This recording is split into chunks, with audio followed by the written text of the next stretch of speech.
All right, all right. Let me know that you can hear me. Welcome. Happy day of the sun. We'll get started here shortly. I want to allow people time to get on in here.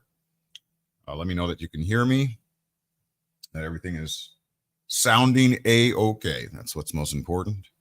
I don't want to be running my mouth for no reason. Come on in. Make sure that you hit that like button as you come on in. Subscribe and share, would you please?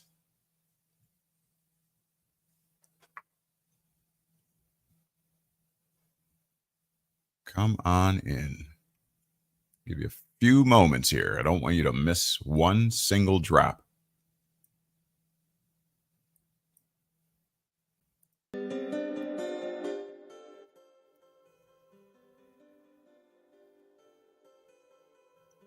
Happy day of the sun. I'll squint for a moment and then I'll put on my spectacles.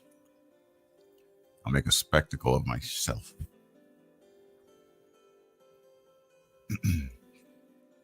Don't forget, I value your opinion, your comments, whether for my position or against my position.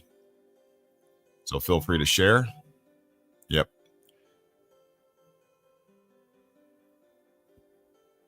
Welcome, welcome. Happy day of the sun. Let's have a thought-provoking and engaging conversation.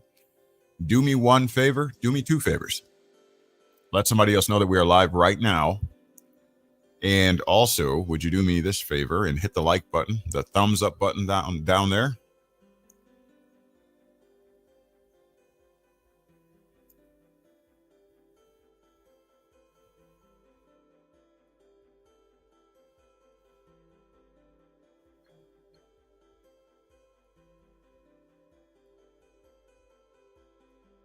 All right. I got my monitor now. Thanks for that. Come on in. Come on in. Let's get ready to get going. All right. Greetings to the family from BB Production Studios for all your graphic needs. Working magic with the Cricut machines and laminations, t-shirts, hats. All right. So you can hear me. Very good. Thank you.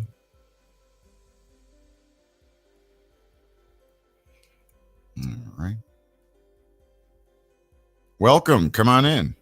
Let somebody else know that we are live, having the most thought-provoking conversations this side of the Mississippi. Come on in. Don't be afraid. Testing 1, 2.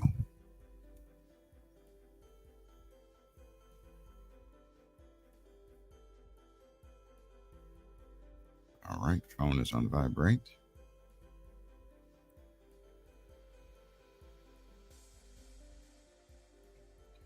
Happy day of the sun. Let somebody else know that we are live right now here at KnowledgeWell Media, talking about all things legalities, American history, America, relationships, all the most important topics, child support.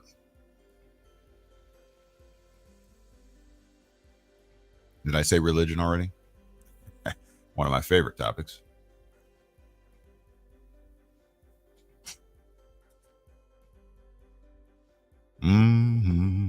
Everybody at church? You all at church? Church, the iglesia?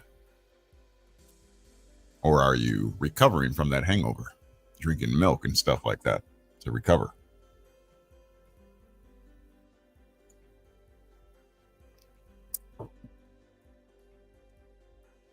Fourth of July coming up, Independence Day, as it's called.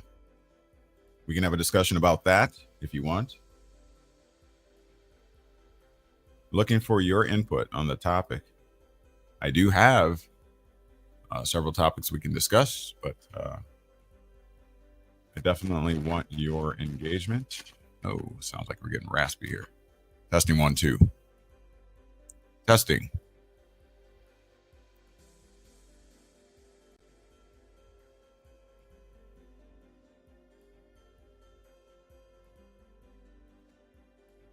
We do have the Square site,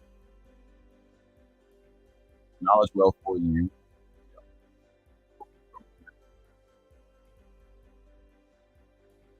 Here on your screen, KnowledgeWell-media.square.site. things that we have taught on, lectured on, studied, various topics. So feel free to go on and check that out. We appreciate your appreciation, your donations, your purchase of our items, t-shirts. Should have one. I was rushing about. I was ill prepared. And yes, I did not know. I did not clean the office. So I'm on vacation. Give me a break. I'm on vacation. I'm supposed to be on vacation. Started on Friday. 10 consecutive days off. Hopefully. Whatever that means today, right? Do you ever really have a day off? That reminds me.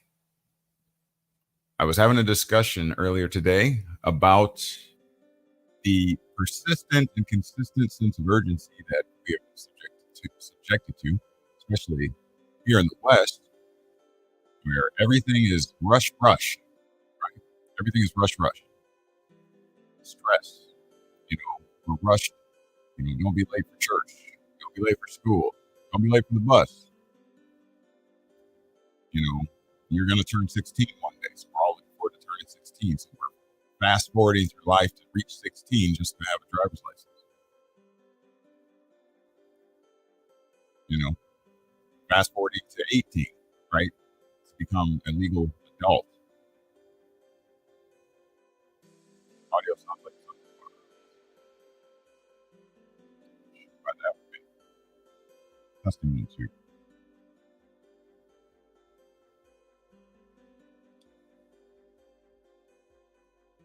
See if I can do something. Sounds like I'm underwater. Huh? Testing 1, 2. Testing 1, 2.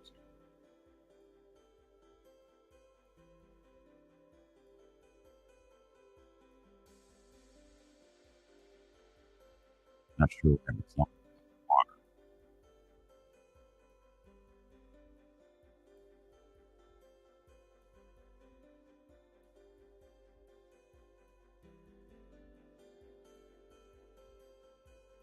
Not sure why that would be. Welcome. Make sure that you hit that thumbs up button as you come on in here. Appreciate you for being here. Happy day of the sun. Happy day of the sun. So yeah, we're rushed for everything. There's always a sense of urgency. There's always a hurry up to get there. Hurry up and wait, as the old military adage goes. Let's see here. Comment section. Oh, it's better now? Okay. Thank you. Hurry up and wait. Can't wait to be 18. Can't wait to be then 21, right? So you can drink legal age if you care to. Can't wait to get married. Can't wait to have a child. To tell you you have to have a child, or you should have a child before the age of 35 if you're a woman. Otherwise, you're high risk. The fear factor. Everything is rush, which causes you to release what is known as cortisol, which stresses you, your heart, everything is rush. They call it the rat race. Trying to keep up with the rat race or keep up with the Joneses, all of those. All right.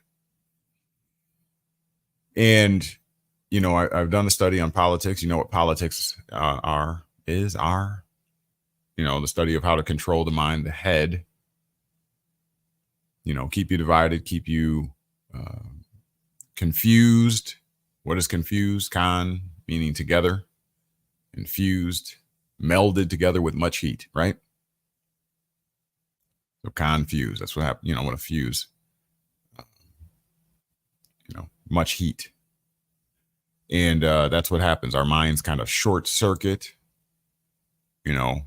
I was listening to a psychologist, one of my favorites. I got to get back to her though. She's Dr. Tierra. I forget her last name, but genius. And she's kind of converted from the traditional medical science and gotten more into holistic, the healing, the manifestation conversation. Just a genius lady. I really respect her. She was talking about cortisol and the stress and what it does to us. It causes the blood, basically, your fight or flight senses take over. Okay. And when that happens, you need less blood supply, and what have you, because, and you make, you have to make impromptu decisions, right? Survival like decisions. And therefore, you don't think things through, because it's like a fight or flight. You got to act now in order to survive. And she was explaining genius. I'll see if I can find the link to one of her. She's been interviewed by lots of different platforms, but it's not good. It's not good. Everything is hurry up. I find myself doing the same thing. When you're getting the children ready to go or something like that, it's always hurry up, get in the car, put the seatbelt on, right? Just panicking and stressing everybody out. It's not good. We got to do better. I have to do better. We have to do better. All right. Let me see. Let me turn on my monitor here so I can see what is happening. All right. Oh, sorry. All right. All right. We got 3 people watching it and we got 3 thumbs up. Hey. What do you say?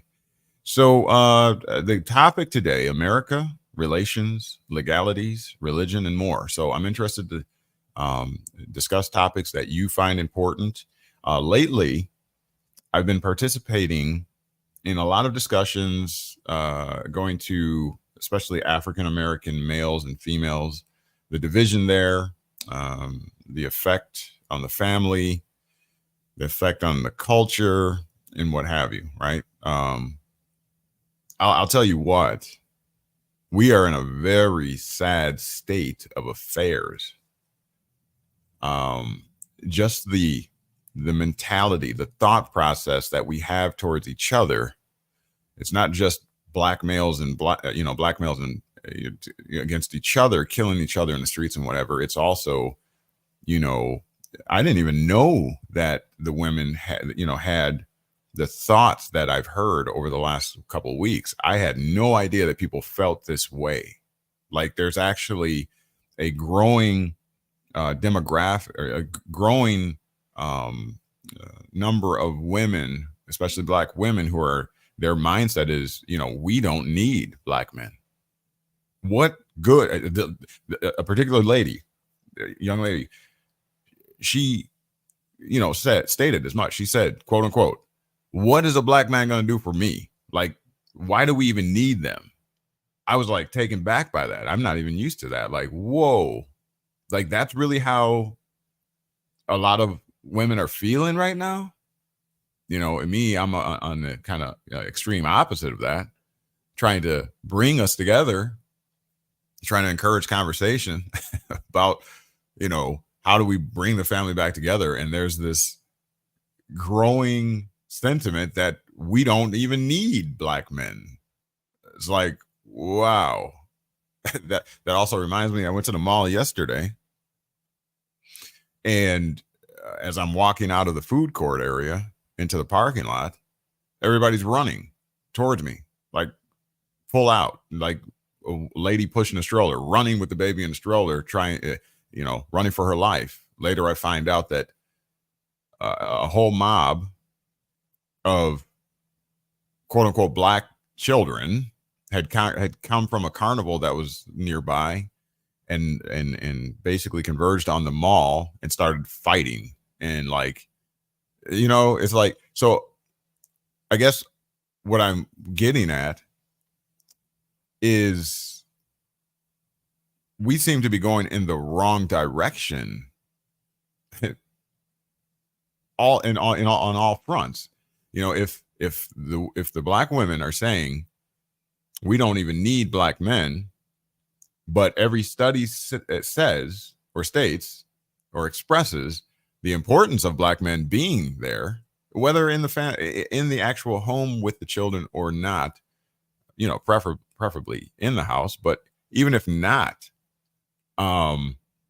studies show the real effect that the man has on the family, on the children, and the effect that it has on the children's future goals and aspirations.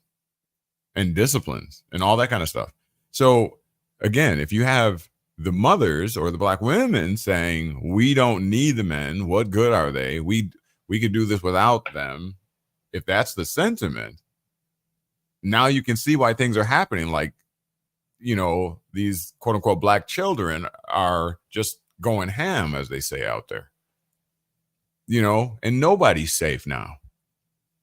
And I felt like I was in a Mad Max type of movie scene,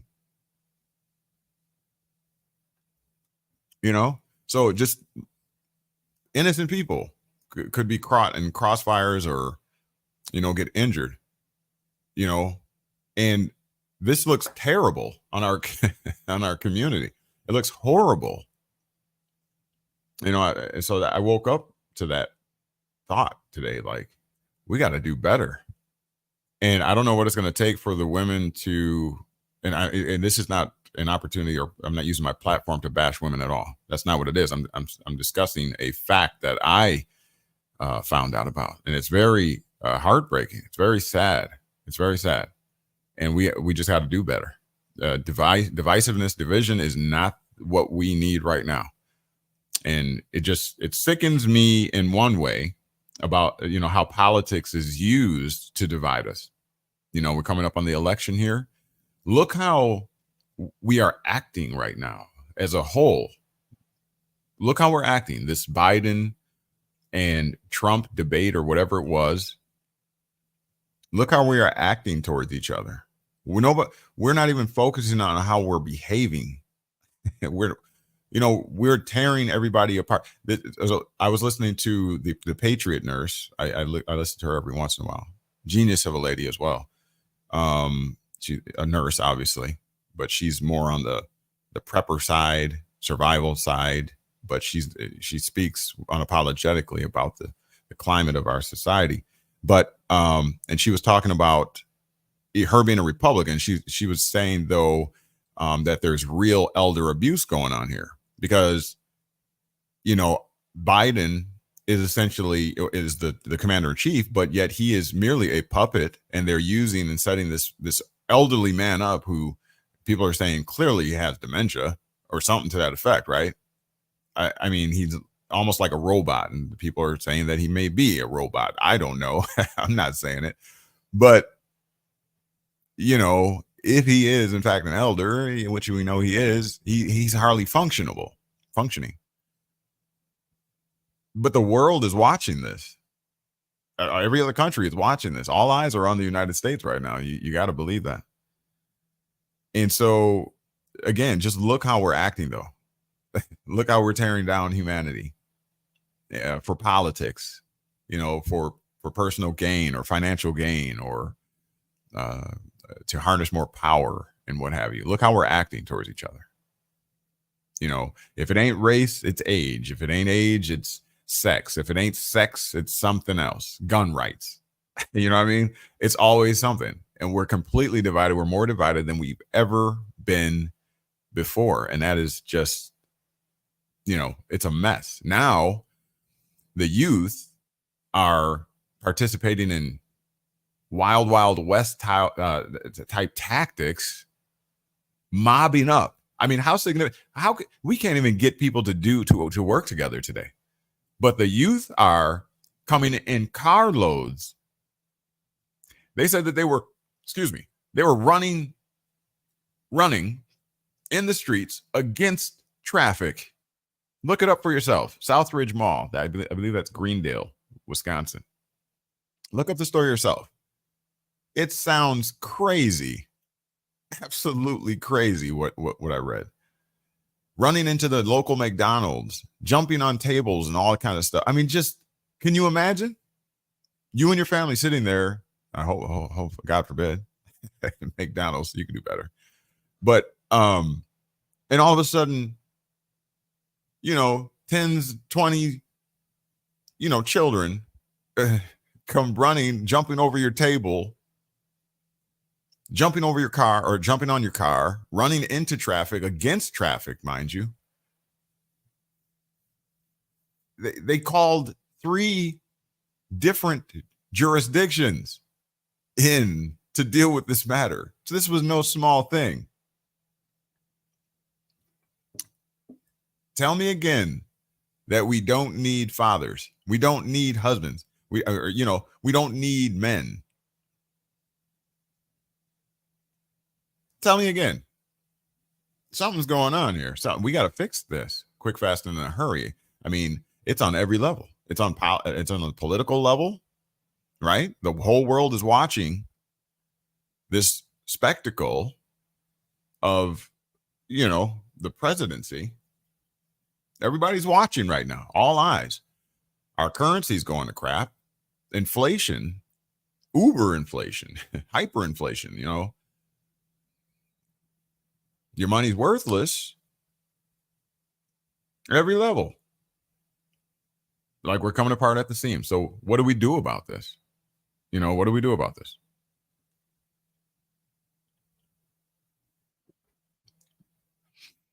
Religion used to be a mainstay. It's no longer. I contend it's going bye-bye. The way I look at it, as far as religion, still on the topic of our society, our community, and the decay, right? How I look at religion, how I've learned to look at religion, okay? I would never tell, someone that is a participant in like AA, I think it's AA, Alcohol Anonymous or whatever. I would never tell someone today that is a participant in that. I would never go there and tell them, you don't need this. Get out of this. Yeah, it's a waste of time. You believe in that? I learned this recently because they're obviously there because they have an issue, and they're being told to think of a power outside of themselves, something higher than yourself. Because if you just focus on yourself and your issue, you're not dealing with the issue. You may be avoiding it. You may be in denial about the situation. So I see why, the psychology of AA is to look outside of yourself for the moment, because something within yourself you're dissatisfied with, and that's why you're drinking to the extent that you're drinking, or you're doing the drugs to the extent that you're doing the drugs. Okay. Ordinarily, in spirituality and whatever, we would tell you to look within, which is where we need to be, right? We need to be within. But some of us have been damaged, without our consent. We've been damaged. We've been abused, a lot of us, right? And so looking within ourselves becomes a bit of an issue. And I contend all of these children that are acting out in this way and that are under 16 and they're, hanging with the 18-year-olds, and they're out, without any supervision or whatever, and they're just willy-nilly doing whatever they find to do.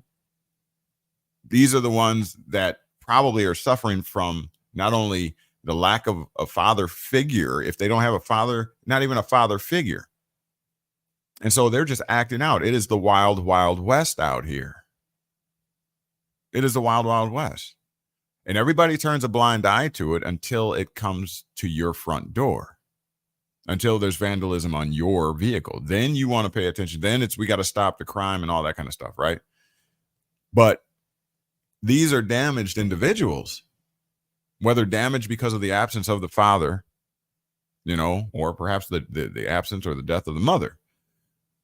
Either way, there's a damage inside. And so it's hard for us to look within then, right? If you don't have a quality, or a integral personality or character, it's going to be very difficult for us to look within ourselves, right? And so that's why, like I said, in like AA or whatever, they teach you to find a higher power outside of yourself, because you're damaged, you're injured. And they don't want you to focus on that injury. They want you to look outside of yourself. So I get the psychology. And so in turn, I would not today tell someone likewise not to go to church. Whether I believe in it or not, whether I uncover, what's really going on or not, there are people who need that particular thing. You know, they need that community, that looking outside of yourself to a higher power, a God, Yeshua, Jesus, whatever it may be. You know, they might carry a cross or something like that they put their faith in. That's the human condition. When we are dissatisfied with ourselves, when we are damaged internally, we need something outwardly, to depend upon. Okay, we become codependent on that. And segueing into, the American landscape, colonizations and religion and the mixture and what have you, and the legal systems, the governments and what have you. When the people are dissatisfied with themselves, when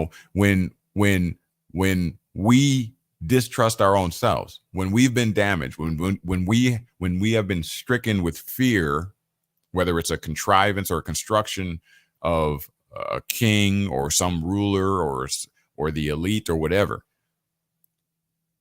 when we become damaged inside, we start to look outside. We start to look for a Superman, a Wonder Woman. We start to look for a mythological creature, and this is the game, as it's said. This is the game, as it's called. This is how politics works. You're taught that you can't self-govern. And my disclaimer, this is not an anti-government rant. I'm just speaking on the fact of the matter that when we are dissatisfied, when we are injured within, we look without. We're taught to do that. We can teach ourselves things. We can pick up a book and read. Therefore, we can teach ourselves anything. We can literally teach ourselves anything. And, so you really don't need to go hundreds of thousands of dollars into debt, to go to these Ivy colleges and whatever. Half the time now, after you spent all that money, you went largely into debt. You get out here and you can't find a job in the field anyways. We're constantly looking without. And the only people that need that are people that are damaged and that are injured. Really. You have all the faculties, all the capacities of nature in you. Your body itself is self-healing. Right? But when you fear, you become afraid through a man-made contrivance, or when those commercials come on, are you experiencing this and this and this and that? You may have do. You know what I'm saying? I'm quick. You can ask anybody. Turn that off. Turn that off. I don't even want to hear it. I don't want it going into my mind, into my thought process, my psyche. Turn that off. Turn it down until that commercial's off. It's sorcery. It's witchcraft. That's what it is. That's what it is. Look up pharmaceutical. Look up find the origination of the word, the etymology of the word, and you'll see. It's witchcraft. It's sorcery. That's what it is. I'm just keeping it real with you. So anyways, your body is self-healing. We're learning more about that now. We're learning that now. You really didn't need all of the cutting and all of the medications and all that kind of stuff that are merely treating the symptom. They're not treating the cause. They never get to the root of the issue. It wouldn't be conducive to the pharmaceutical agency if you were ever healed, right? It would not. It wouldn't make sense to them. Where would the money come from if everybody gets well? It doesn't make sense. Therefore, it doesn't make dollars. But this is what we do. It's the human condition, in politics and government and whatever. It became necessary to put together these governments because the people became inadequate. They started to feel inadequate. They stopped self-governing. We stopped looking out for our neighbors if they're in trouble. Now everybody videotapes an incident. People aren't really jumping in anymore. But it's kind of being cultured in us, isn't it? It's kind of being cultured in us. I often take the time, because I do a lot of social experiments, because I'm a very social individual out in public. And I take the time to ask people, I was out for a massage, I think last weekend, and the young lady sat next to me, and she has her phone, and I have, and I just looked over to her. I said, what did we used to do before we had cell phones? What would we be doing right now? Because we're waiting like 10, 15 minutes for our turn. And she's like, I suppose we'd be talking to each other. I'm like, what? You suppose? What were we doing before we had all this technology? You see? So even in that, we become codependent, because we don't want to deal with humanity anymore. We want to look outside of ourselves. We don't want to look internally anymore. So when we do that, when we become codependent on that stimuli, of finding things outside of ourselves or outside of humanity, period. Now, our best friend is our cell phone. I mean, can you, does it register with you that cell phone, when are you not with your cell phone? When are you not with your cell phone? I be thinking, man, how dare you? Listen to this, John. Listen to the rationals, the non-rational or irrationality of this. How dare you, me, take your cell phone, into the bathroom, do number one, number two, wash your hands, set the phone down on the sink, wash your hands, dry your hands, and then pick up the cell phone. Because we know what you were doing with that cell phone in the bathroom. Didn't you forget to wash something? How is that for rationale? Like, who are we fooling? We've become completely disingenuous. Disingenuine? Big word. Is that a word? Disingenuine? Disingenuous? That one sounds better. Anybody talking about that? Anybody dealing with that? What do you do with that? What's the point of washing our hands?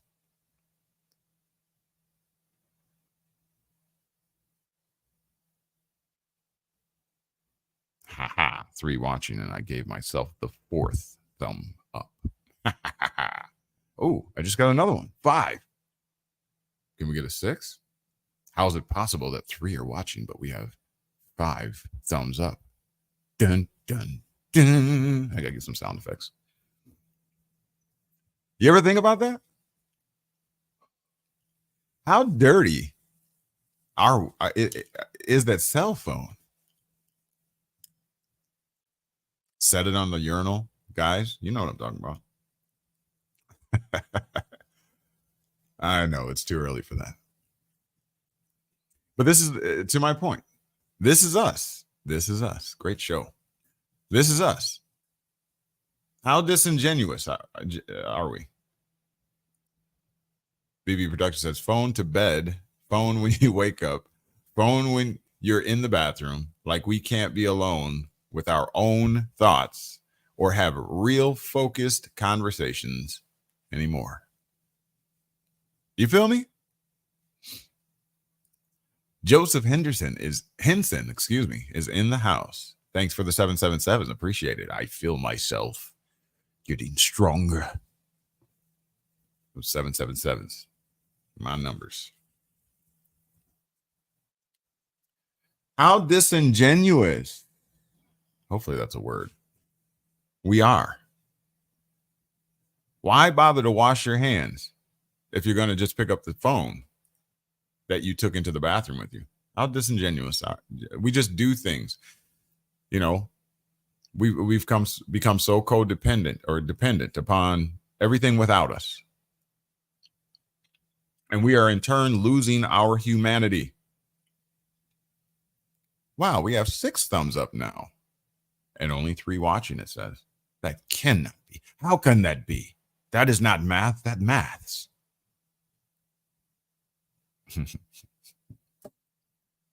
That silly algorithm. Who thought of that word, that term? Algorithm. Sounds like rhythm when you say it. Algorithm. What do you want to talk about? I know, Joseph, I know you got a question. Let me before I get to run in my mouth completely. What you got, Joseph? Give me a good one. I know you got some good questions. Please make sure that you share. Let somebody know that we are live right now. Do me a favor and take just a second to share this to your Facebook page. I'd appreciate that. I've been stuck at like 1.2K subscribers. It'd be great to grow that, reach more people with these topics. Whatever you can do to help that, that would be appreciated. Share it to your Facebook, share it with your family. Great discussion last week. I think it was last week, Sunday. Great discussion. I listened to it over and over again because I found that that's my learning style. My learning style is to listen to orators, even your own self.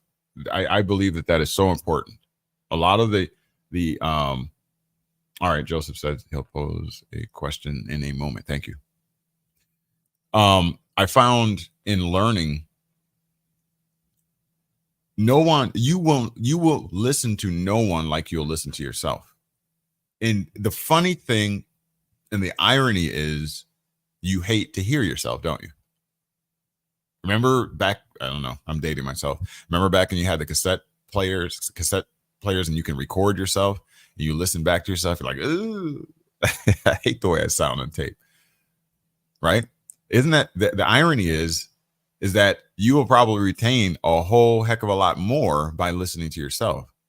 So I would say, that if you record something that you really need to learn or want to learn, I would read that whatever back to yourself, record it, and then play it back to yourself, even when you're sleeping or whatever. If you really need to retain something, and fact check me on that, see if that works for you. I find it's very effective for me for retaining information, because we lack comprehension skills. That is a huge deficit, especially for Western individuals.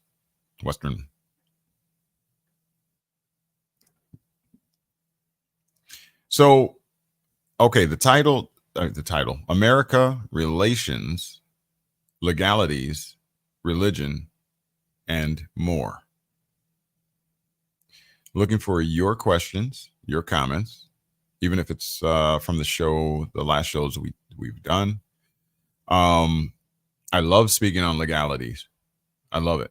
I love the discovery of what the founders of this country intended. It's very interesting to me. It tells me a lot about who we are, where we've come from, and even where we're going. Last time we spoke, we looked up the term legal. I guess I can start there, and then we can kind of grow off of that. Let's go to the document camera here. We'll start there. We'll pick up where we left off. If I can focus this up a little bit for you.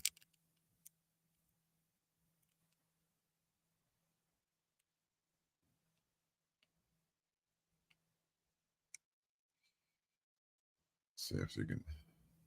So if you recall and you remember, legal right here at 1 is conforming to the law, right? When something conforms to another thing, that means the thing to which it conformed, how should I say?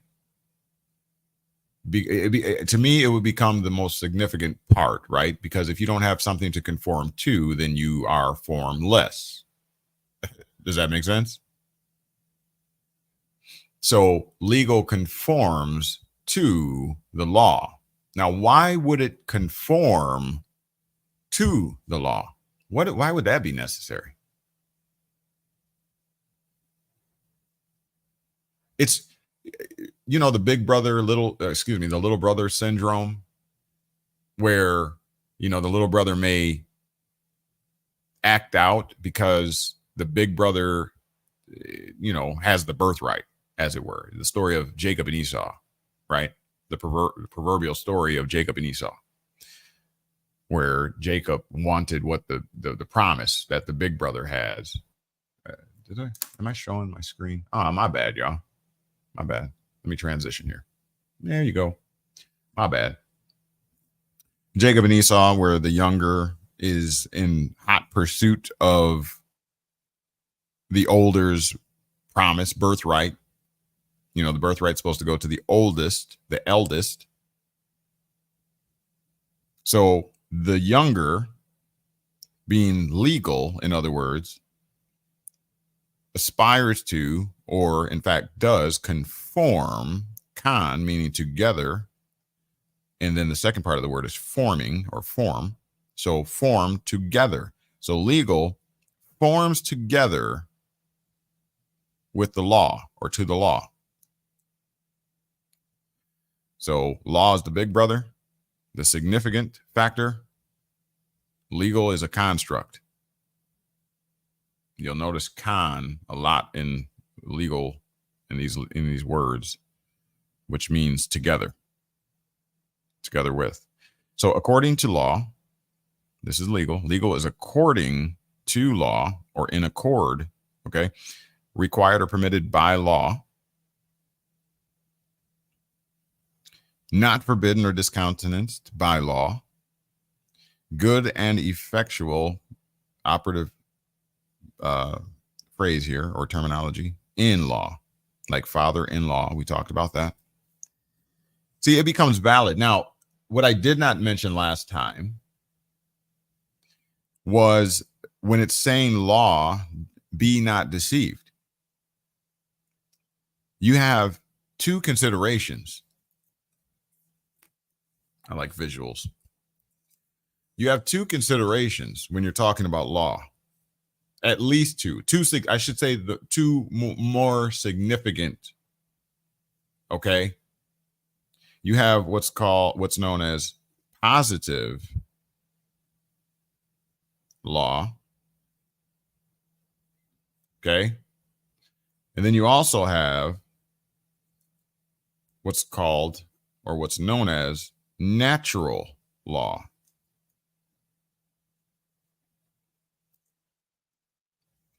So since we are in what is called the legal dictionary, I did not show you.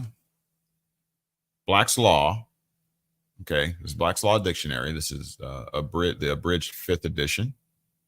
Okay, I believe this was from 5th edition is probably 1910 or so.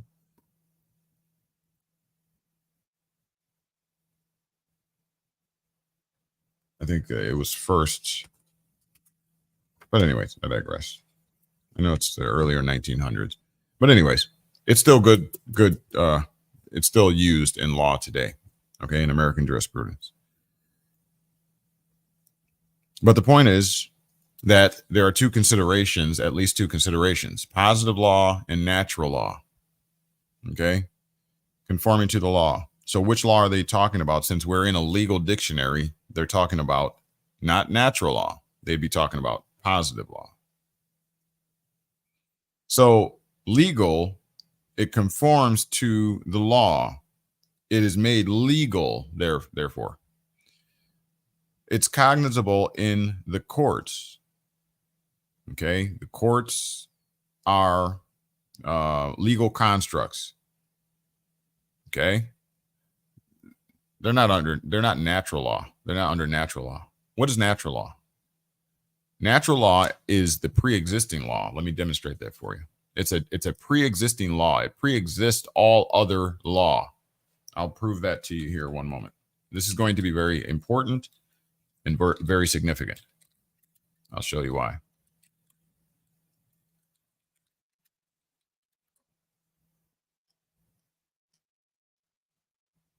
I'll show you why.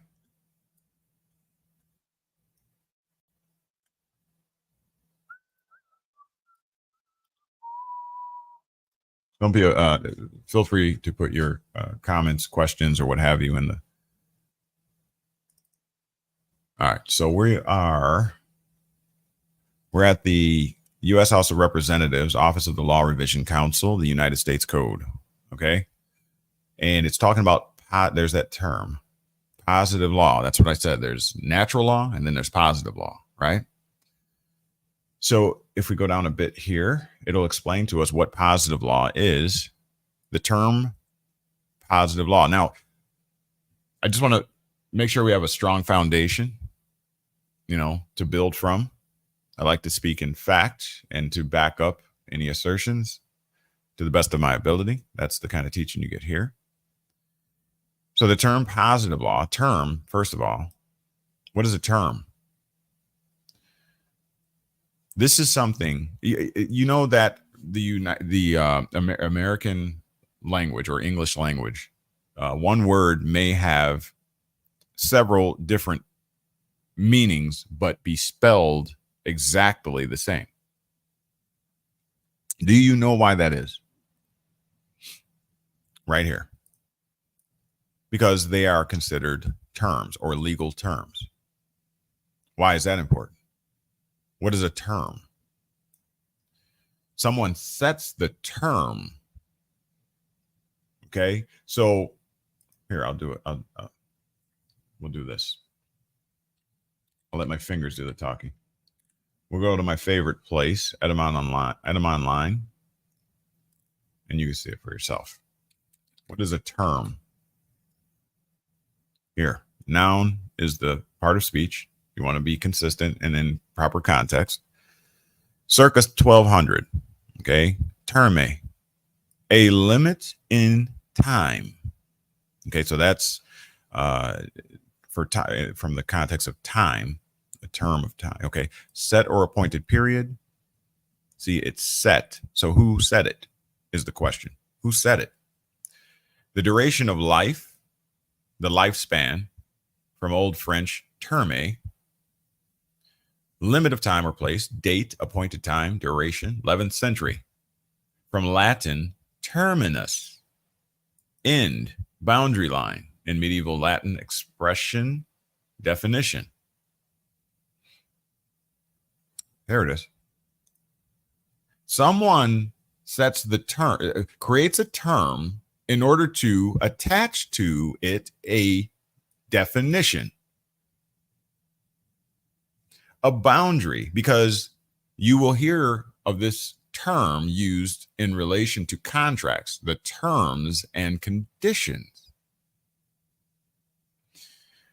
The reason why it's important to have that the terms, a definition section in a contract is because, again, in the English language, one word may have 10 different meanings. That's why English is the hardest language to learn, because of the terms, which can mean a whole lot of different things.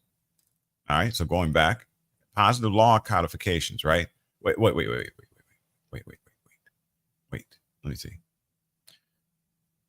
The meaning, word, or phrase used in a limited, or it could be limited or precise sense. Okay. So my point is, someone has the power to set the terms, to set the conditions. Someone has the power to change the definitions of words. Now, who would have that power, and why would they have that kind of power? Because you could really confuse a nation if one word has 5 different meanings. That would be known as an attornment. Sound familiar? Let me show you. Oh, I love doing this. I hope you don't mind. But when you walk away from here, I want to make sure that that you walk away with something that's going to, help you, something that's going to inform you or form within you, so that you're empowered. That's the key. That's life and death lies in the power of your tongue. That's scripture. I didn't write that. I'm not coining that. That's legitimate. Life, living life and death lies in the power of the tongue. Ask yourself a question. What's the power of your tongue? What's in your wallet? What is the power? It's to form words. Form within. It's to articulate. If you didn't have a tongue, you wouldn't be able to say tongue. You'd be like, You wouldn't even be able to do that because you couldn't hit the back of the throat, right? So you would lack a lot of power, in one way or another. All right. Let me get back to it. Attornment is a legal term that means granting authority or jurisdiction to a party without legal rights. It can refer to a tenant acknowledging a new landlord or a bailee acknowledging that they will hold goods for someone other than the bailer. Let me get a better one. The act of granting authority or jurisdiction to a party, even though no legal rights exist. It applies mainly to real estate. Okay, let me see. So being empowered to turn over something to someone else in someone else's place. Let's see. The act of a person who holds a leasehold interest in land or estate for life or years, by which he agrees to become the tenant of a stranger. I need a better one. Here. I don't know why I'm avoiding what I know to do, because I know what I'm looking for. You'll understand in a moment. Let's see here. Let's do this. This is important. What does it mean to attorn? Late 13th century Anglo-French, to turn over to another. So what would it mean if I said that, the one that sets the terms that, that sets the definition for a term, one word can have 5 different meanings. So they are attorning the word. They are using it. They're using a particular word to basically turn over someone to another. Okay? Or to empower someone over someone else. To turn to assign. What does it mean to assign your rights away? Attribute, dispose. Okay? Turn on the lathe. So it depicts or denotes a turning something. Okay, so that's what's happening here in term.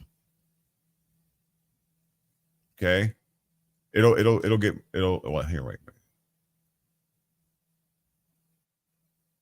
So the terms of a contract, okay, the terms of the contract are set in order to basically protect one's interest over the interests of another in a sort of way.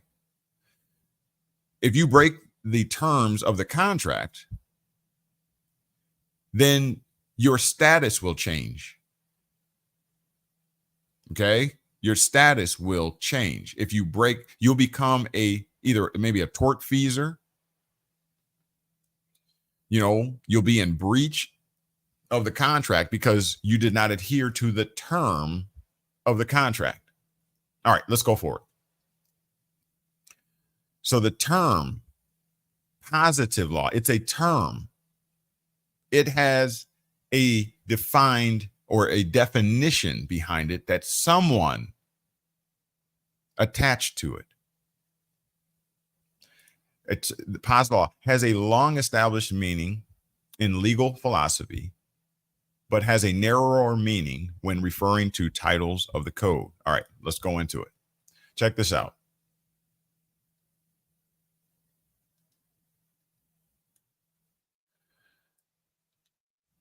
In general, here it is again, term.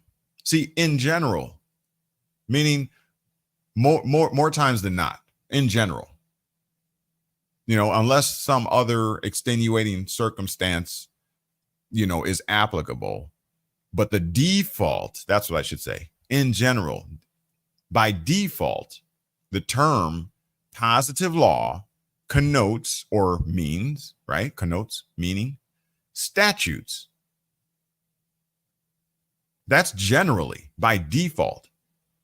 In other words, expected. In general, the term positive law connotes statutes.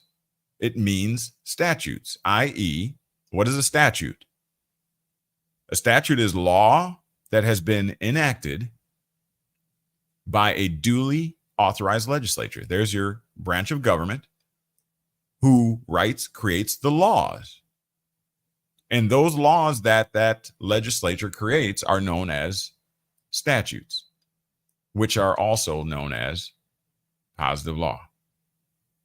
You see it there? Because remember, the reason why we're talking about this is because we're looking at legal. And legal is conforming to the law, cognizable in the courts, meaning the courts are able to have jurisdiction over all things legal. And the type of law that it conforms to, anything that is deemed legal. Let me give you an example.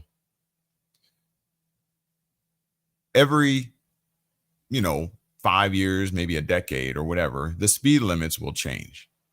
Do you remember when for the most part, the speed limit was 50? Then years later, it's 55. Then years later, it's 60. Then later, it's 65. Now, you were getting tickets for going anything above 50 at one point in time. Right? But now you can do 60 legally. How is that? At one point in time, marijuana was illegal. You were sent to jail. You were in prison. You were fined. You lost things.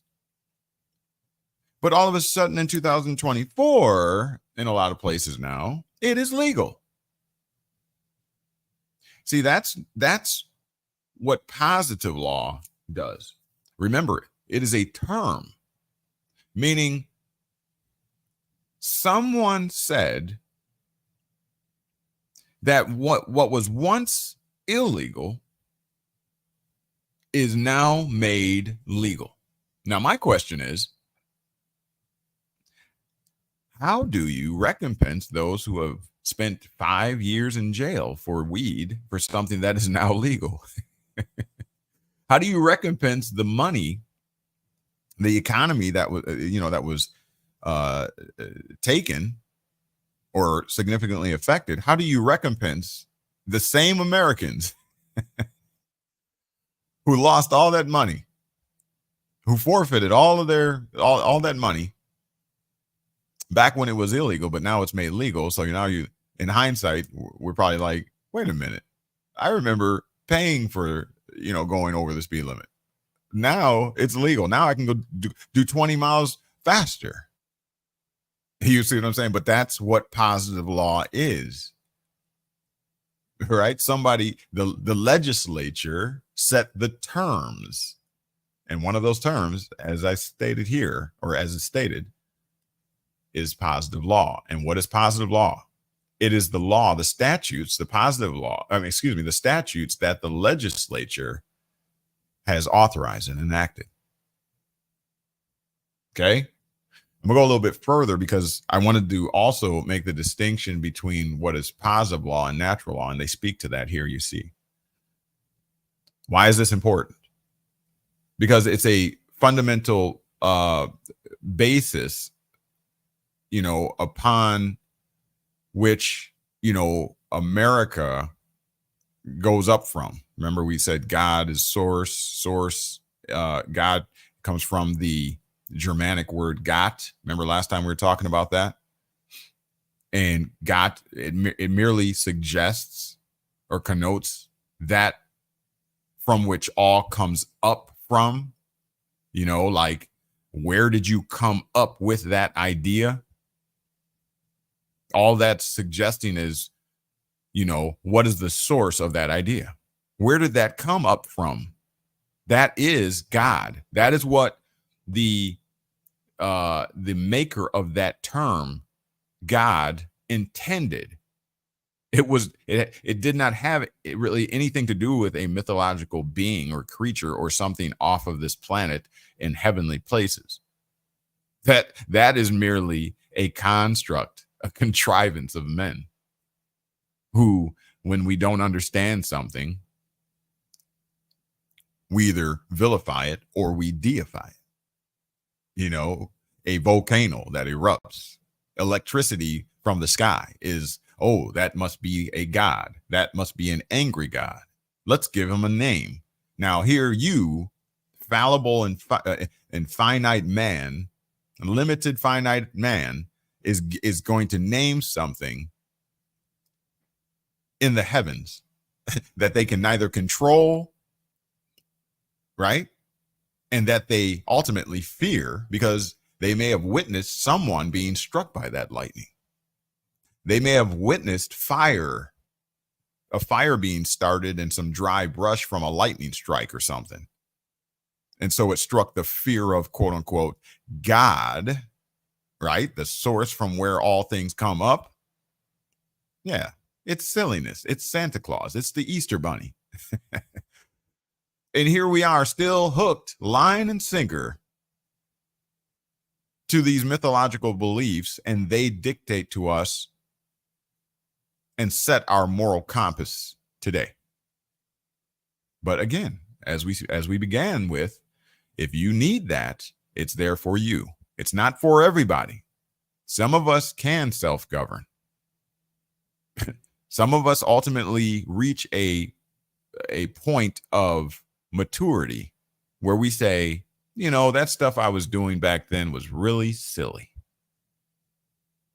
really goofy, really silly. I shouldn't be doing that, and I'm done doing that. Remember, you used to stay up to 2 a.m. knowing you got to get up for work at 5 a.m. or something like that. You would stay up to 2 a.m. partying, drinking, whatever. It was fun then when you were, 21. Your body was more resilient. You bounced back. You're celebrating the night you had. Mouth still stuck together, drool on you and everything. But you didn't care. You were young. You were resilient. You could do that. But when you hit your 35, 40s, you ain't doing that no more. You learned better. You grew up. You matured, hopefully. You got more responsible. Okay? So that's what I contend this whole religion thing should be. You shouldn't become perpetually dependent upon these things. These things are there to aid you and assist you and help you get back up on your feet. And eventually you should start to walk. If you can't walk as an adult growing into maturity, if you can't walk, then there's a real problem, right? If you're child, your toddler, doesn't start walking soon, gets up into 5 and 6 years old and is not walking yet, there's a real serious issue. There's a real serious problem. So that's a whole different discussion, right? Yeah, that's a whole different discussion. But for the most part, you as a human being, male or female, when you hit a certain age, you mature and you're beginning to walk. You should no longer need the crutches of a religion. You should no longer, but if you need it though, if you need it, get it. We don't need you acting out like these children at the mall, jumping over cars, acting like hoodlums, endangering the public. If you need it, go get it. There's a particular individual I know who just is up in their 40s and is just like overdosing all the time, always in and out of the hospital, always crashing the car, still getting kicked out of homes and out of their apartments and stuff like that. No stability. So they need help, drinking a whole fifth of liquor and then going to get another one. That's how they spend their day. Can't hold down a job. Those are the people of society that need religion, AA, and any other type of help. And they may be on that. They are dependent on the system because the job of the government is to protect society from individuals who can't function healthfully in society.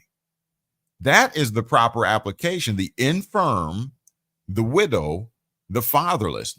That's what government is necessary for. But today, government is expanded into other areas too. That wasn't the intent. But I digress. Looking at the comment section before I move forward, I see Joseph Henson has a question here. Let's look. First of all, BB Production says, so when you listen back to your own voice, you're giving the power back to yourself. Abso-freaking-lutely. 150%. Internal. Everything is supposed to be internal. It was never, you lose your integrity. You lose your oomph, your power.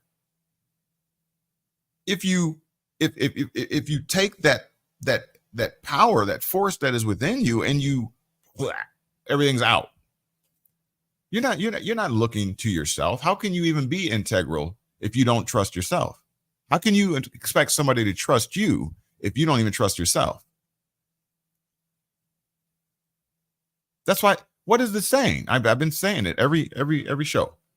To thine own self be true.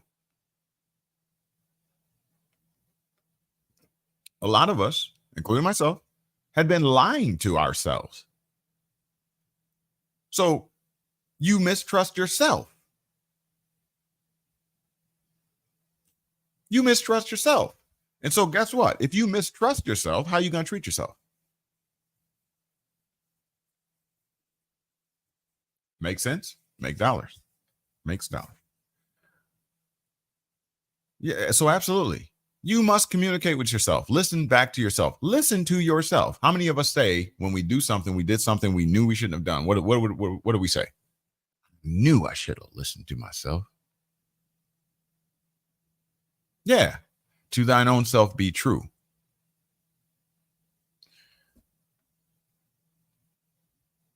Joseph Henson says, thank you for your time. This question is in regard to the certificate of live birth, COLB. What is the term for the registration of date of the which is different than the birth date? For the registration date. Okay, so the birth date, I believe, is the actual physical date of delivery. The registration date, they have so long to register that application, or that, it's an application for the certificate of live birth. They have so long to get that to what's in my state known as the Register of Titles, or Register of Titles. Register of Titles. Yes. Vital statistics. There's a time frame. And yes, there is a legal reason as to why they have to have it in so much time. Absolutely. So what is the term for the registration of date? Okay. What is the term?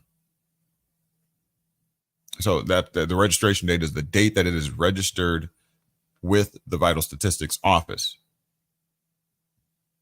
Okay. That's different from the birth date. The birth date is witnessed by the hospital staff, the facilitator, administrator, whatever signs off, all that kind of stuff.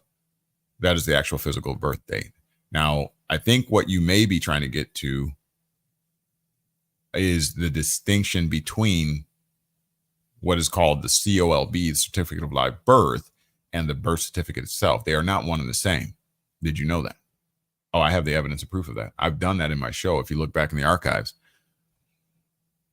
very significant, very important to getting a fundamental and basic understanding of the United States. And I see here in your next comment or question, in your experience, what is the purpose of the baptismal certificate? So this is, the baptismal certificate speaks of the rebirth, right? You've been buried in baptism, inducted, all right, into the religion, into the faith. You buried the old man. And I'm so glad you said that, Joseph. Here we go. I guess we'll follow up on the positive law thing. If it's of interest, we'll continue with that. I did cover that. You can look back in the archives if you're interested in that particular topic. I don't mind. I'll talk about that at length.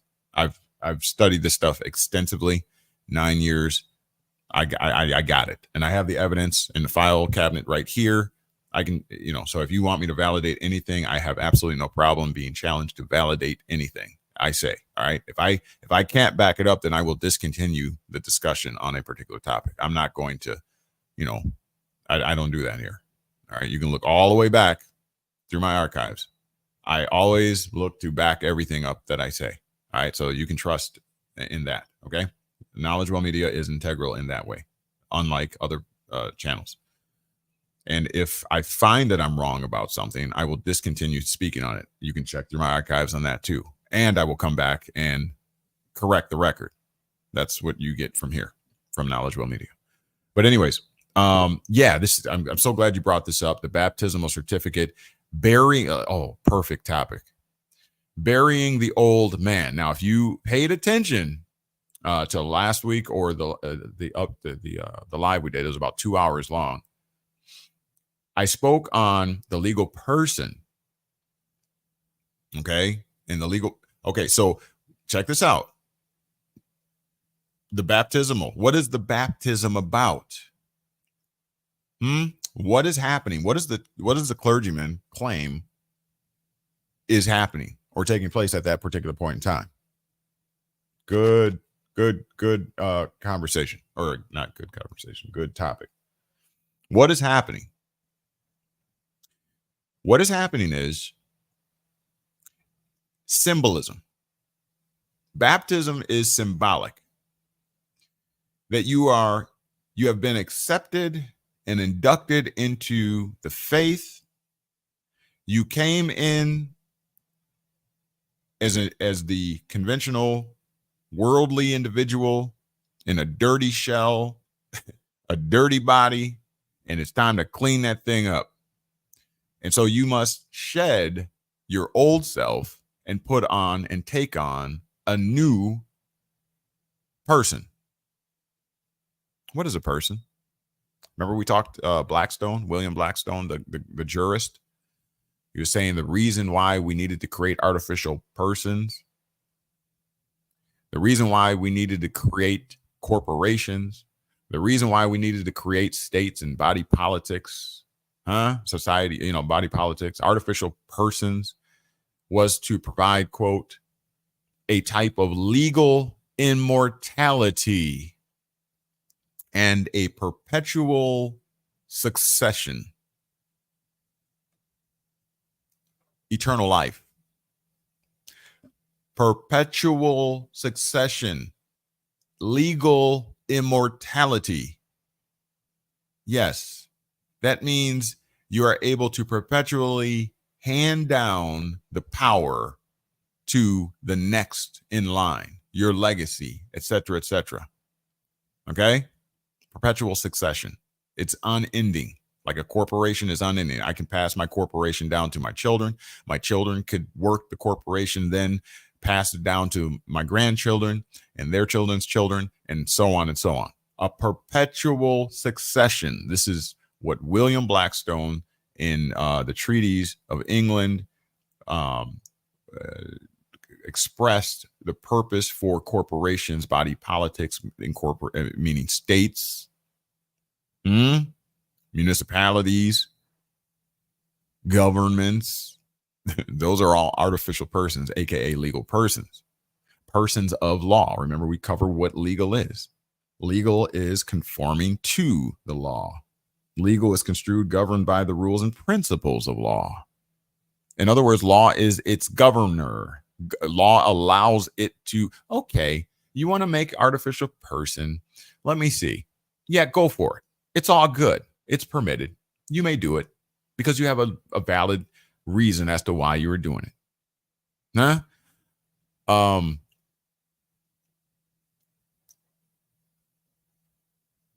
The only thing to really bring it home, so I can move on, is in Hollywood. You act a role. You put on a persona, a mask. That's what a persona is in Latin. Look it up. Fact check me. A persona, a mask. Why do you put on a mask? Why is it permitted for you to put on a mask? Right? So that the role that you are playing becomes convincing to the spectator. The job of Hollywood magic is to convince you that that which you are watching or participating in is real. That's the job, to trick you. And they're not tricking. It's all about your psyche. It's all about your subconscious. It's all about, on a face value, it's fake. You walked in there knowing that this movie, although it's scary, is only on the screen. It's not like they're literally going to jump out of the screen and attack you, right? You knew that walking in. However, when that music in combination with that action of that character crescendos and pops and bangs, you still jump, don't you? Even though you know that it's not real, you still jump and are frightened. How is that possible? How is that possible? That's when they win the Oscar, the award. Why? Because they were able to make you believe what you knew was fake. Sound like religion to me. Sounds like holidays to me. What about you? You know doggone well that Santa Claus is not real. Sorry. Sorry, children. No, I'm not sorry. You know doggone well that Santa Claus is not real, but every freaking year you make it real. Every year. And then you impress upon the next generation to believe it as well. Perpetual succession. That's why corporations were created. That's why entities like that, mythological beings and what have you, were created. So that there would be a type of perpetual succession. Because what did William Blackstone also say? That if we don't create these types of things, these corporations, these artificial persons, these legal persons of law, then we probably won't have any unity. We couldn't even form a community because we couldn't get people to act together. In other words, if we leave it up to the people to work in sync with each other, if we leave it up to them, it'll never happen. Because they would all act as individuals. When I was in the military, the very first thing that we did when we got off that bus was to basically strip ourselves of all of the individual items that we brought with us. They made us dump out everything. You thought you were bringing all your stuff with you. They made you dump everything out as soon as you stepped off the bus on the ground, and they rifled through everything and started throwing stuff out. Nah, you ain't taking that. This ain't for you. Nope, we told you not to bring this. You ain't. No, because why? Then they took you and they issued you out, GI issue, government issue. They GI'd you blankets. All the blankets look the same color, everything, same material. They issued out socks, same color. Everybody got the same color. They issued out t-shirts. They issued out even underwear, all the same color, all the same fabric, same boots. And then to add insult to injury, they shaved your head. All of us, nugget heads, bald head, right? Why? They stripped you of your individuality because they need you as a GI, government issue. Put a barcode on the back of your neck, inject you with all kinds of serums and what have you. Yes, you are now product of Uncle Sam. You belong to us. You lost your individuality when you came here.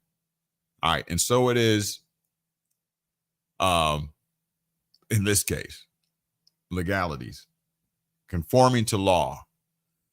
Law gave the legal permission to exist. Okay. And so, wow, I got off on a tangent, didn't I? Passionate about this stuff. Somebody's gonna have to put me back on. But anyways, the baptismal certificate is losing your individual self. Okay. Losing your individuality, shedding the old you, which was your individual self, and coming into the new man or woman, right? And where does that new man or new woman, where does that come from? How do you get it? How do you obtain it?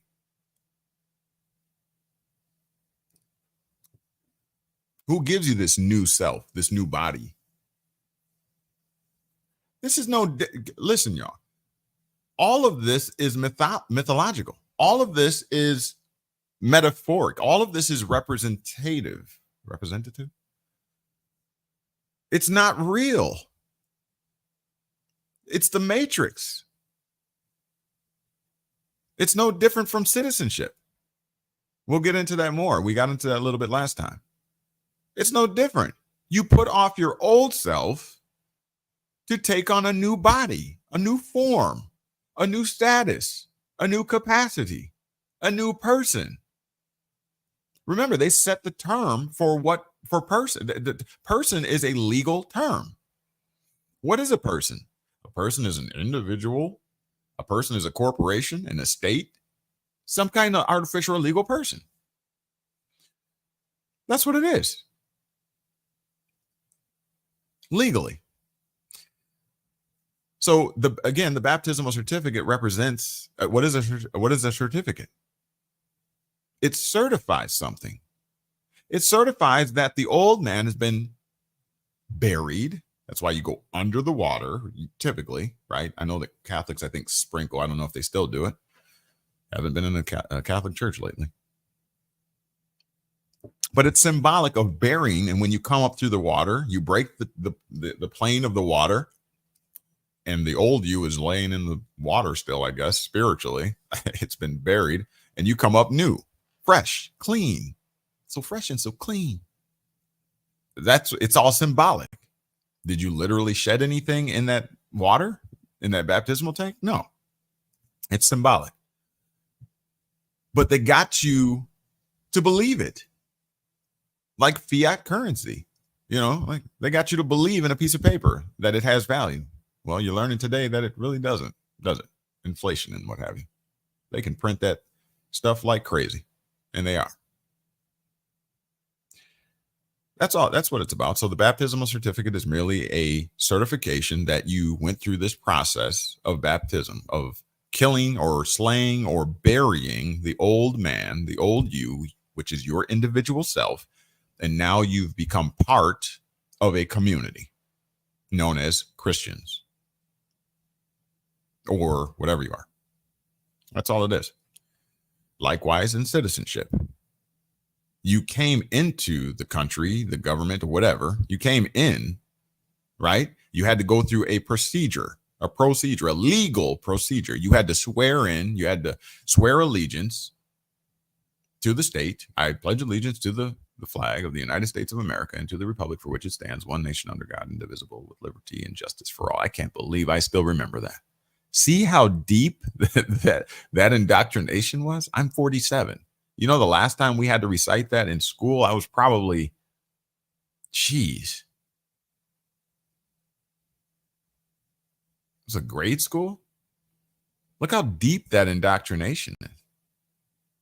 But that's what we did. Wonder why they don't do it anymore. Later for that. But that's what it is. Baptismal certificate. It's all of it's representative. It's all metaphoric. It's all mythological. That's what we do. And somebody sets those terms. The terms. Contract. Citizenship is a legal compact. What's known as a social compact. Right? You're shedding your own self. You came in with natural law rights, and you shed those and take on positive law rights, or what's known as political rights and civil rights. Civil suggests contracts, political, right? The conduct of government. So you have the right to vote, to take part in the elections and all that kind of stuff, right? To protest and to change the government, to vote out or whatever. So you have those political and civil rights. That's what you inherit. Going to the comment section again. Joseph says people who were incarcerated for weed can file for the release of the bonds that the prosecutor submitted for the case under the court registry investment system. It may not be much, but it is a start. Have you done that personally? Or do you know somebody that has done it? I mean, a lot of people are making claims, is my point. I've been through the gamut.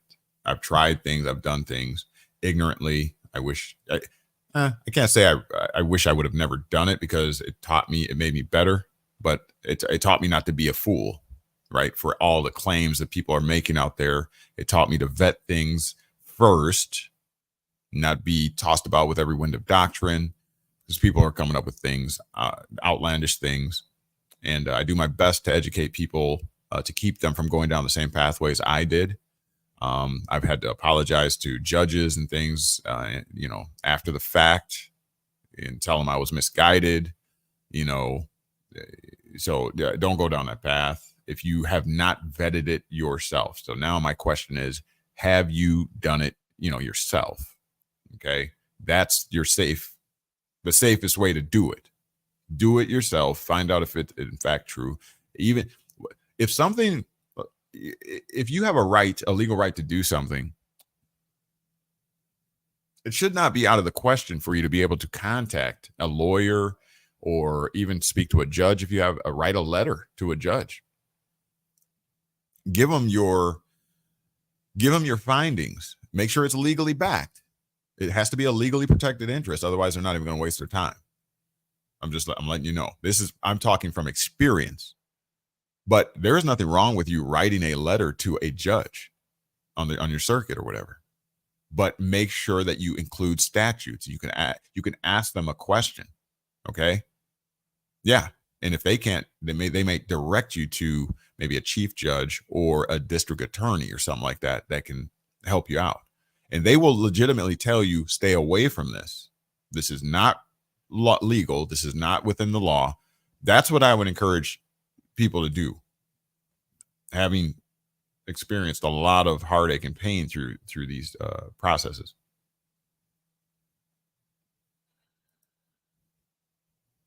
Joseph says, I understand that difference between the COLB, certificate of live birth, and the birth certificate with the sole of the feet, and the hospital COLB. Okay.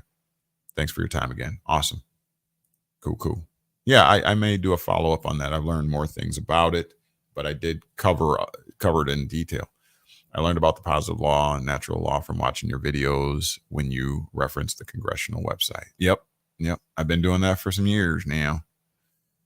I see people are starting to catch up now and use it themselves. They don't really give me credit, but it is what it is. People are going to be people. I'll let karma deal with that. Definitely not celebrating Santa Claus or Christmas on December 25th. Okay, awesome. I just got my DD 214 papers to 2 copies stamped from the archives. Okay, DD 214 military papers. Right? It's been a while. 96, 90. I'm trying to determine the relationship between the certificate of live birth, selective service number, and DD 214 in terms of estates and how they relate to our estates. I have to do some studying. That's the best practice. That's the best practice. Hey, get out of me. Why are you in my coffee? Get out of here. It's bug season. Bugs. All right. Make sure you come in. You hit that like button. I would greatly appreciate that. Yeah, so do some studying. Feel free to come back and share your findings. I don't want to speak on necessarily selective service numbers and DD 214s because I have not personally studied those in that context. I have studied at length and am very confident in my findings and my conclusions on the COLB as opposed to the birth certificate. They are not one and the same. What they are, what their use is, what the intent was in the creation of them, that I have. Okay. I have never been incarcerated or arrested for a felony, so I have no experience. However, the GSA forms are there to submit. GSA. Okay. I'm not sure what being incarcerated or having a felony have to do with that. You can expound upon that. So while waiting on your comments, your questions, your concerns, as you come on in, make sure you please take 1 second and just hit that thumbs up button for me. I would greatly appreciate that. We're going on 1 hour and 37 minutes. And I want to make sure that you take something away from here. America, relations, legalities, religion, and more.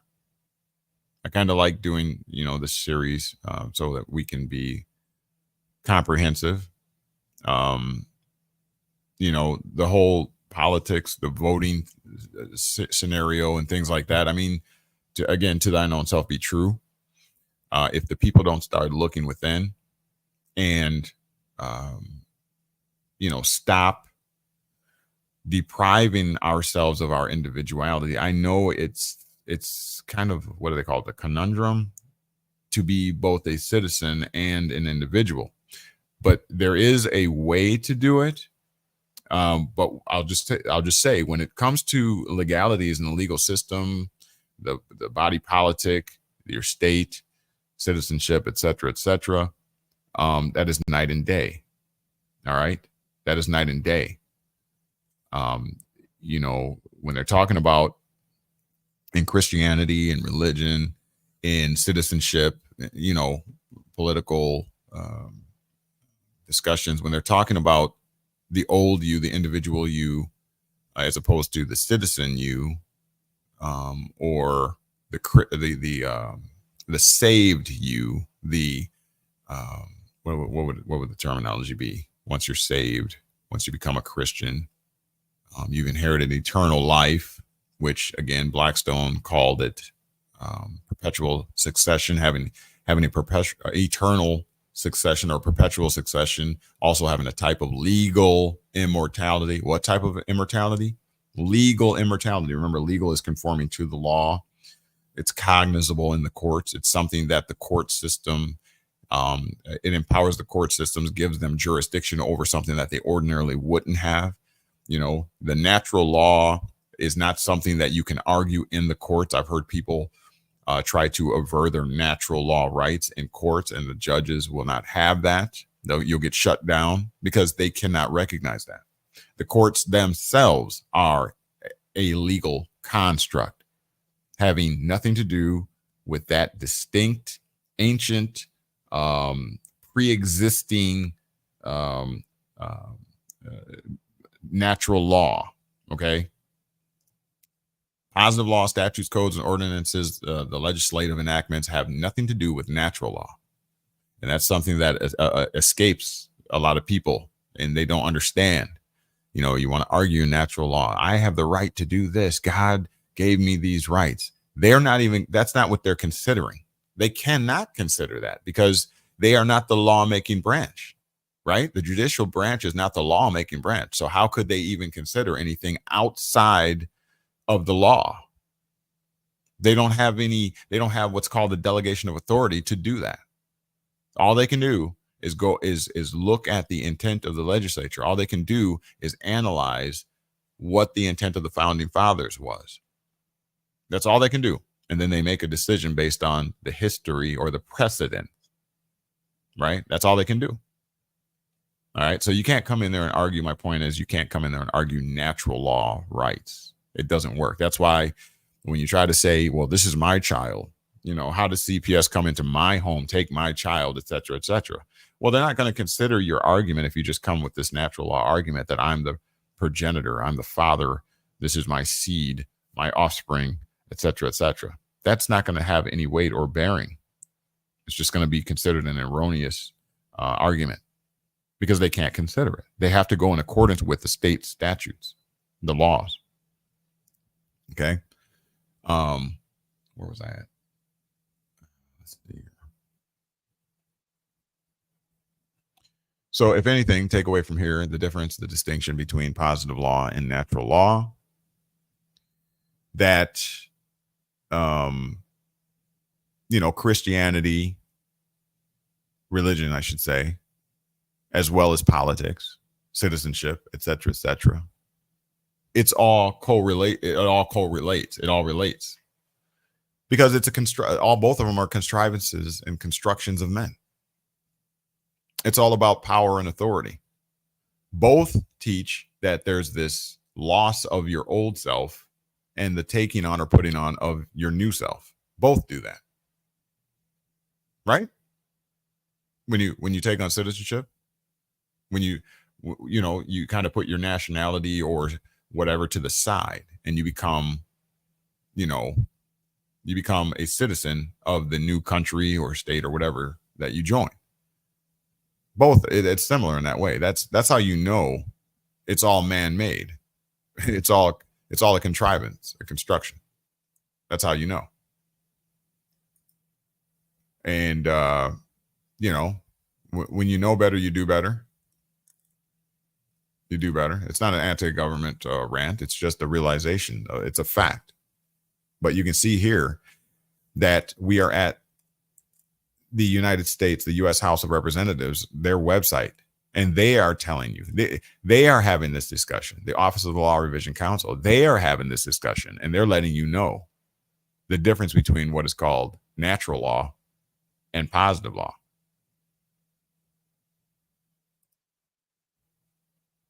Hold on real quick.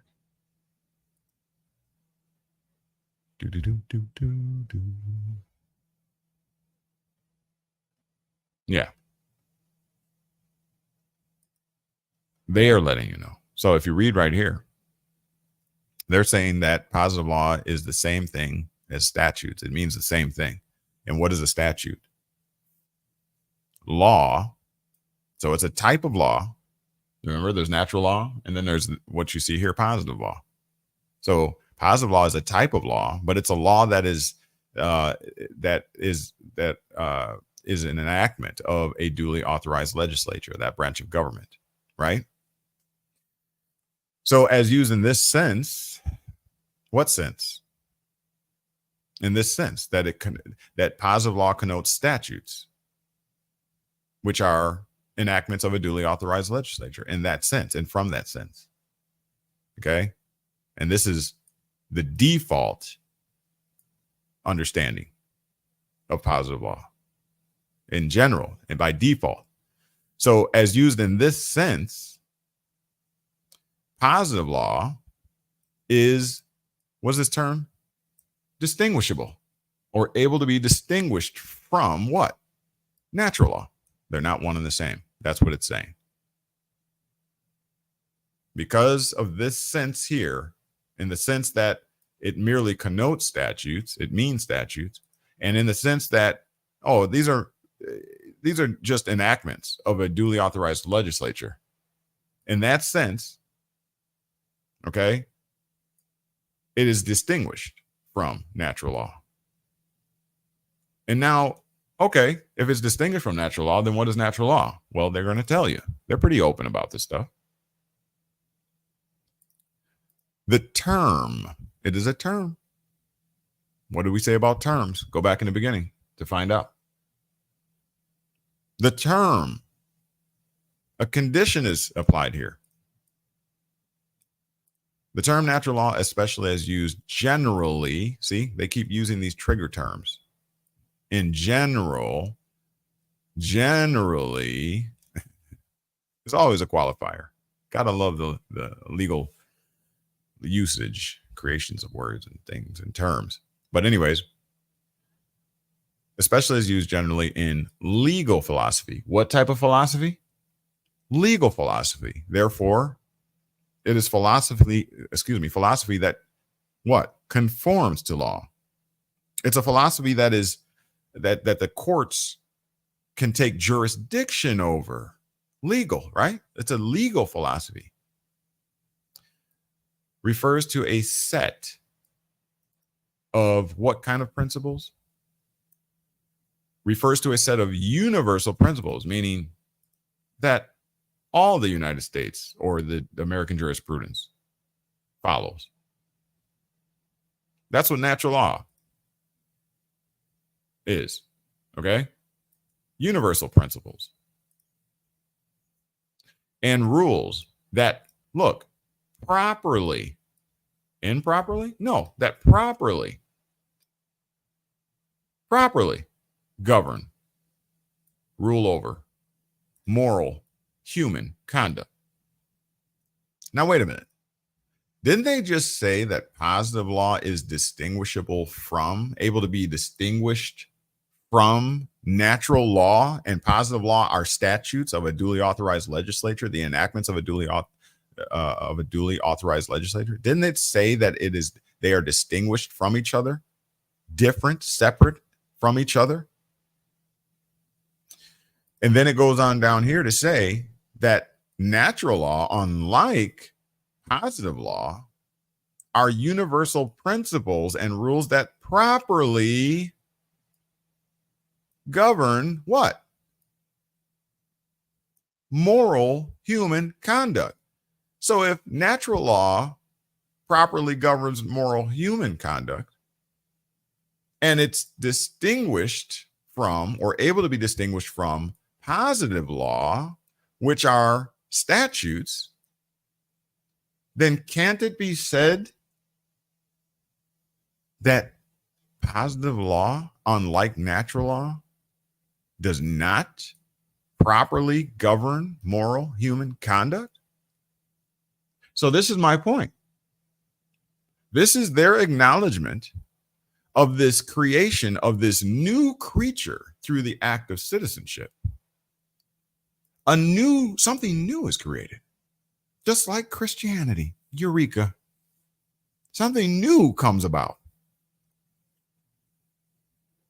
Your old individual self is buried in baptism. And so they give you a certificate, a birth certificate, or a certificate of live birth, which certifies this new birth. And through this, now you will have perpetual succession and a type of legal immortality, because you have just formed a corporate being, a legal person, an artificial person. Now you can live for eternity. Have eternal life, baby. And soon you will be raptured away to live that eternal life in the kingdom of God. What? The record skips. Well, where's the kingdom of God then, Courtney? Huh? Okay, so I see your point about eternal life. So yeah, they made something up. It's Santa Claus. It's the Easter Bunny. Sure, they made that up. But how do you justify the kingdom of God or the kingdom of heaven? Oh, that's easy. That's easy. Because you became a citizen of what? The United States. You picking up what I'm putting down? Just like you became a Christian to become a citizen of heaven. You're not there yet, but you kind of do what you need to do, stay away from bad things, do good to other people to earn your way, as it were. They tell you don't have to earn your way. You can't earn your way, but yet all these statutes, laws are in place to make you a better person or a good person so that you can make it to heaven, but you can't earn your way. Make it make sense. But citizenship is of the United States is no different, is it?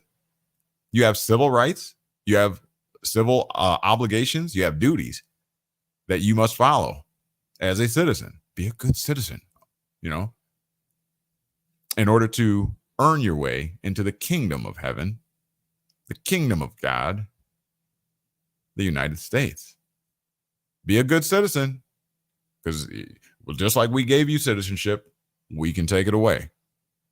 You can be exiled. We can take your citizenship away as a foreigner coming in here. If you don't obey the laws, you'll be ousted. You'll be cast into outer darkness, back out into the world. You will lose your stake, as it were, in the kingdom of heaven that sits on a hill. I believe it's 10 miles square, the seat of the United States government. You'll lose your place. I think that's enough for now.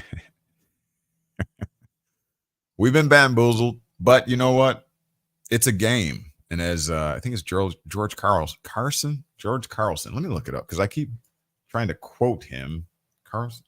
George Carlin. That's what it is. That's why I'm misquoting it. George Carlin. It's a big club, and you ain't in it. That's one of his more famous quotes. George Carlin, rest in peace.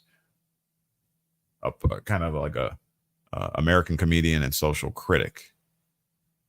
Told a lot of truth. Kind of like Cat Williams. Kind of like today. He talks those political things. He uncovers some things, but in a joking and funny way. Right. So it becomes like almost like satire. But anyways, what say you? I mean, they're one and the same. Christianity and politics, citizenship, right? Both talk about creating something new out of something old, right? Legal persons, right? You become something new. Something new is born. A birth certificate is issued, representing the certification that you have met the qualifications or pre-qualifications to join the kingdom of God. That being the United States. People overseas were saying that over here in the West, the streets flow with milk and honey, that there was gold in the streets. This was heaven. So you kind of see how, people were lured like they're being today, like the immigrants are being lured over here today, right? They're lured over here with the promise of, you can have whatever you want. You come to America, they make cartoons about it. What was that? There are no cats in America. So, I'm saying was that all dogs go to heaven or something to that effect. I don't recall. But, the immigrants are always lured over here. Well, because this is a great plantation and they need workers. I'm not saying that that's wrong. Don't get me wrong. I'm not saying it's wrong. It serves its purpose. It is a plantation. We all go to work. We all contribute, and what have you. So it's obvious. But, I just crack up, about, how we just do things ignorantly. We don't really know what's happening. We don't pick up and realize the correlations between all of the man-constructed, man-contrived ideologies, mythological beings, beliefs, religions. They're all the freaking same. It's, it's like a psyop. It's like mind control, which is politics by definition, and we miss it. We don't get it. Our memories are that short, where they can keep every 4 years. We get so engaged in this rat race, in this political rat race. We become so divided over status, political persuasion, et cetera, the talking points, the narratives. Every 4 years the same freaking thing is happening. And we'll spend unlimited amounts of time complaining that this politician promised this and didn't deliver, and then the next 4 years we'll do the same exact thing. You know what I mean? Whatever. You know what I'm talking about. You know what I'm saying. All right. So let's end up here. If you have any comments or questions, get them in now. We're going to be ending up here in short order, rounding the corner on 2 hours, 1 hour and 56 minutes. You might have read the book Right of Way, a Pacific Transcription by Curtis R. Kallenbach, which is scripture-based and covers birth, the placenta, and federal acts. Oh, no doubt. I mean, I have not read it, but thank you for that. Thank you. A lot of books I haven't read yet. I haven't read most of those books on the bookshelf behind me. I got to get to it. Another thing, caught up in this rat race, we're distracted from things that we could do that are actually meaningful. But again, as we started off, there's this push to hurry up, to do this, to do that. They set these goals for us. Reach 16 and you can drive. Reach 18 and you can be considered an adult and do whatever you want to do. Reach 21 and you'll be able to drink. Have a child before the age of 35. Otherwise, it's a high risk. All of these things. Retirement, right? Retirement age. See, these are presets. Yeah, these are presets. These are triggers. With these triggers, they can literally read you like a book.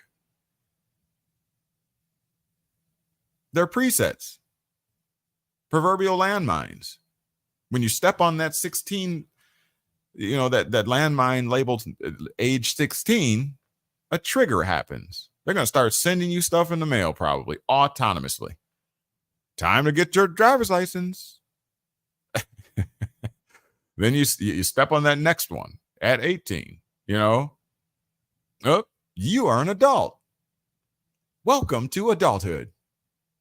It's all downhill from here. Right?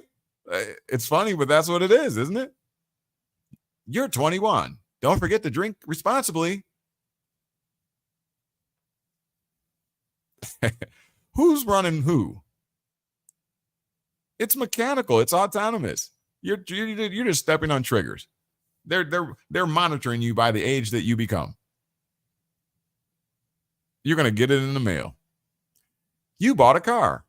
Here, you might want an extended warranty. Did you apply for that? No, it just trips. There's a circuit trip. They're getting you prepared for when you walk into the mall and it just scans you like Walmart, all the cameras and stuff. And you get, who said I wanted to be videotaped? I'm making a purchase here. It's supposed to be private. Well, it can't be private. There is no expectation of privacy when you're in the public.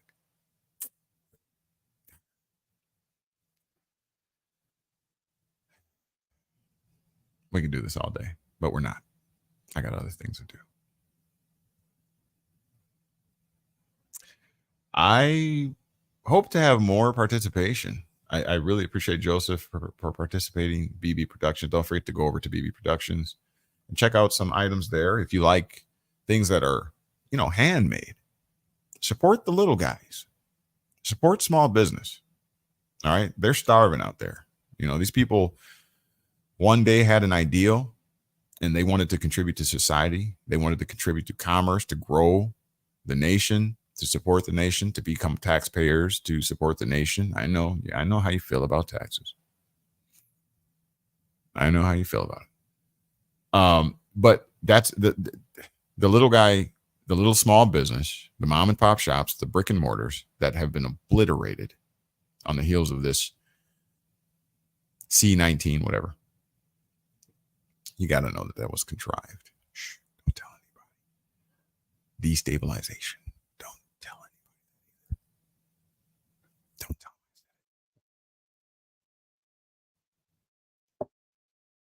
But moms know how tired are you of the clutter of all the toys that have been compiled from 10 years ago, and you never get rid of any. You just keep adding more and more, and then one day you turn around and look at the mass of toys that you have consolidated, and you're like, oh my God, we got to get rid of some of this. This is crazy. Toys they don't even play with anymore. They don't even know they exist until you pull them out and show them. Then they're like, I want that toy. All right. My point is, I think you get it. You're picking up what I'm putting down. Plus, I had a brain fart anyways. It happens. We've been on for 2 hours. All right. I bought the book on Amazon via Kindle. All right. Awesome. I have not voted in 20 years. All right. Another thing to do on vacation, read. Yeah, that would be nice. That would be nice. Blessings to you and your family. Thank you for your mentoring, Joseph. You're welcome, Joseph. Thank you for being here. Thank you for your participation and your faithfulness. Excuse me. All right. So BB's Boutique.square site right there on your screen. That was the point. Support the small business. Oh, yeah. So when you want to bring a new system online, you must first destabilize and then destroy the old one. Are you picking up what I'm putting down? That's why I went into the mom, the family, the toys and all that. You keep adding toys without getting rid of the old stuff, then it becomes a clutter, a mess. And so, yes, you got to destroy the old system in order to bring the new one online. You can't have two systems running simultaneously. It'll never work. And so that's why you're noticing the destabilization of everything. Everything must go. It's a liquidation of the United States system of old. So be ready. This is going to get really dark before we get before the ship turns completely over. If you ever watched Pirates of the Caribbean, remember when they were running back and forth on that ship because they needed everything turned upside down? You remember that? Okay. That was symbolic. They were showing you the paradigm must change. So they're going to destabilize everything. So everything must go, including the currency. Okay? You have to destroy the old system in order to bring the new one online. BB's Boutique.square.site. Go support small business. They are the infrastructure of our society. That is how the people maintain the control and not become controlled by the government, by the way. If you do not support these small businesses, you're going to have those larger Amazon businesses taken over. Did I say that? Walmart. And